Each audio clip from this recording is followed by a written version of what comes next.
Que penser de la grossophobie? Bonjour à tous et à toutes, c'est Fabrice Julien, coach et auteur, et dans cette vidéo on va parler de la grossophobie. Alors qu'est-ce que c'est que la grossophobie? La grossophobie, c'est une discrimination, une forme de discrimination envers les gens qui sont en surpoids, les obèses, les gros, quoi, pour le dire autrement. C'est une discrimination qui peut être en fait, selon eux, faite de manière volontaire ou involontaire. C'est-à-dire par exemple que tu peux faire exprès de les traiter différemment d'autres personnes parce qu'ils sont en surpoids, ou alors même si tu ne le fais pas exprès en fait, qu'ils soient traités différemment, eh bien les gens vont crier à la grossophobie. Par exemple, il y a des gens qui vont dire ouais, ce siège est trop petit dans ce bar, ou à la SNCF le fauteuil est trop petit dans le TGV, donc la SNCF est grossophobe, donc le patron du bar est grossophobe, parce qu'il n'a pas pensé qu'une personne qui serait en surpoids aurait du mal à s'asseoir sur ce type de chaise. Donc je me sens discriminé, tu vois. Et c'est un combat pour lequel j'ai de la compassion, parce que j'ai notamment un ami qui est en surpoids et qui en souffre, et je sais que c'est quelqu'un qui met beaucoup d'énergie pour vivre bien, pour s'en sortir, parce qu'il est en surpoids de suite génétique en fait, plus que par style de vie, parce que le pauvre il fait ce qu'il peut, tu vois. Et c'est un combat en fait qui me touche, c'est pour lequel j'ai de la compassion. Mais la grossophobie, mon pote qui fait ça, il ne crie pas la discrimination toutes les 5 minutes. Pour moi, ce n'est pas un combat que je juge légitime, tu vois. Je pense que on a le droit on a le droit d'avoir des chaises chez soi, et si quelqu'un qui est en surpoids vient, il s'assoit sur d'autres chaises, on n'a pas tous l'obligation d'avoir chez soi des endroits tu vois, qui sont pensés pour tout le monde. Je veux dire, pensés pour les maigres, pensés pour les gros, pensés pour les grands, pensés pour les petits. Il y aura de la discrimination pour tout et pour rien plus tard. C'est ça le problème. Aujourd'hui, on n'a plus le droit de dire ou de faire ou de quoi que ce soit de peur de froisser quelqu'un, tu vois. On est toujours en mode oui, ça je peux pas le dire parce qu'il y a cette telle minorité, ça je peux pas le faire parce que ça va blesser telle minorité, ça si, ça, et c'est vraiment quelque chose qui commence à devenir un petit peu relou, tu vois. Et au final c'est l'expression d'un complexe, hein.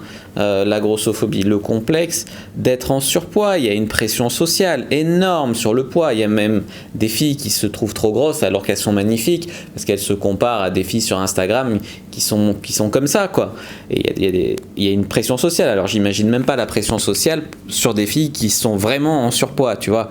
J'imagine même pas. Mais en mettre plein la gueule à des gens qui veulent t'aider, parce que les gens qui plaignent de la grossophobie, souvent ils se plaignent qu'il y a trop de gens qui veulent leur donner des conseils pour maigrir ou quoi, ils le prennent mal. Ils voudraient qu'on les traite comme si on s'en foutait en fait, comme les autres, c'est-à-dire on s'en fout. Et alors en fait, moi je sais personnellement que si je donne des conseils, c'est pas pour me sentir supérieur ou quoi, c'est vraiment pour aider la personne. Et quand quelqu'un le prend mal, je me dis elle préférerait que je m'en batte les couilles d'elle, alors en fait, tu vois.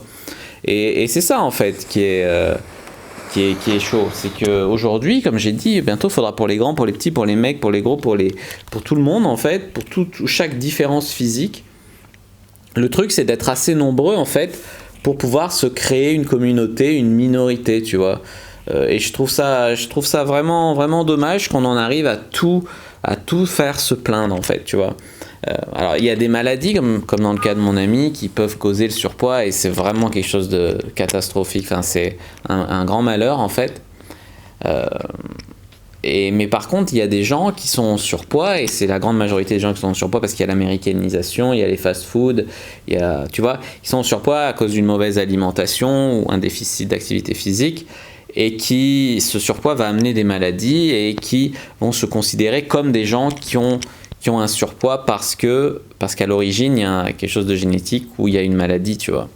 Et ça, pour moi, il y a quand même 2 poids 2 mesures, tu vois.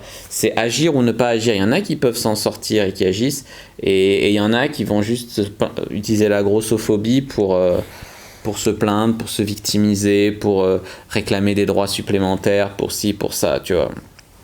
Et c'est ça qui me dérange en fait là-dedans. C'est ok, notre société elle n'est pas parfaite. Ok, il y a des gens qui sont mal polis, il y a des gens qui... Voilà.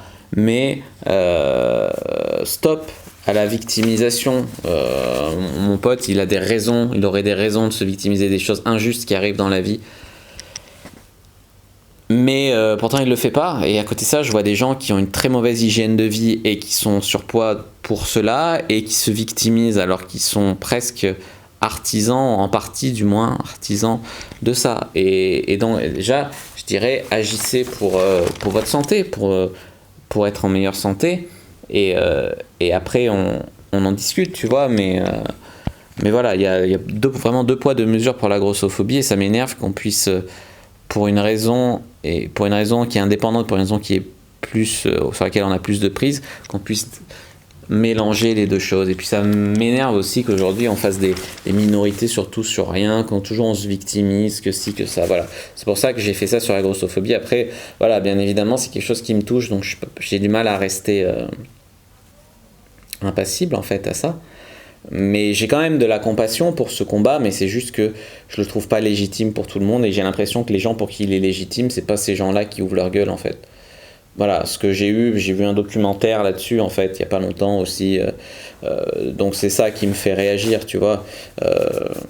Est-ce que voilà, oui, je veux dire, si tu peux agir dessus, après c'est sûr, ça peut en vouloir en dire sur toi. Je veux dire, si t'as aucune raison d'être gros, mais que tu prends pas soin de toi et tout, et que ça te fait grossir, et qu'après tu vas reprocher à un patron de ne pas employer quelqu'un qui n'arrive déjà pas à prendre soin de toi parce qu'il a peur que ça prenne pas soin de ses dossiers.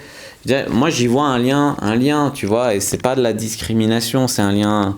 Voilà, après il y a des très bons employés qui sont en surpoids. Moi j'ai travaillé dans des cabinets comptables, les meilleurs, et ils étaient en surpoids, mais aussi parce que le métier, parce que la société te rend statique en fait, tu bouges pas et tu grossis, et avec le stress tu manges, et c'est vrai que même moi j'avais pris du poids dans ce travail-là.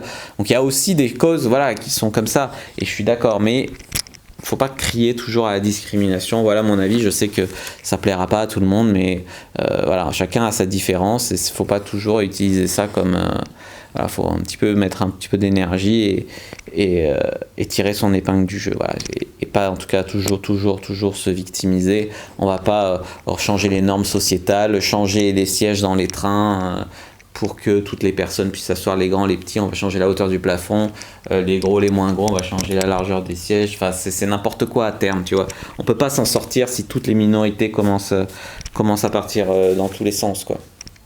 Et ça m'énerve aussi parce que, ben voilà, au nom de la bien-pensance et tout, aujourd'hui c'est très mal de faire une vidéo dans laquelle je dis ce que je dis, tu vois, au nom de la bien-pensance, et je sais très bien que voilà, ça sera jamais mis en avant ou quoi, ou même si moi un jour je veux faire un livre ou faire un film ou quoi, avec les idées que je dis, pourtant j'ai l'impression de balancer la vérité, en tout cas ma réalité, tu vois, ma vision des choses.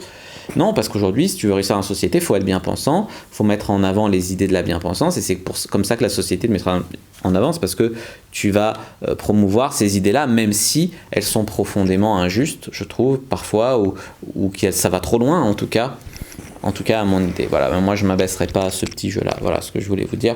Donc si vous avez bien aimé cette vidéo, n'hésitez pas à mettre un like sous la vidéo, n'hésitez pas à la commenter. S'il y a des questions, je répondrai avec grand plaisir. À vous abonner à la chaîne, activer la cloche pour ne pas rater les prochaines vidéos, à partager cette vidéo, puis que le dieu de la grossophobie, de la non-grossophobie si vous voulez, parce que après c'est mal aussi de se moquer de ces gens-là, c'est mal de se moquer d'une personne parce qu'elle est en surpoids, c'est mal de la discriminer.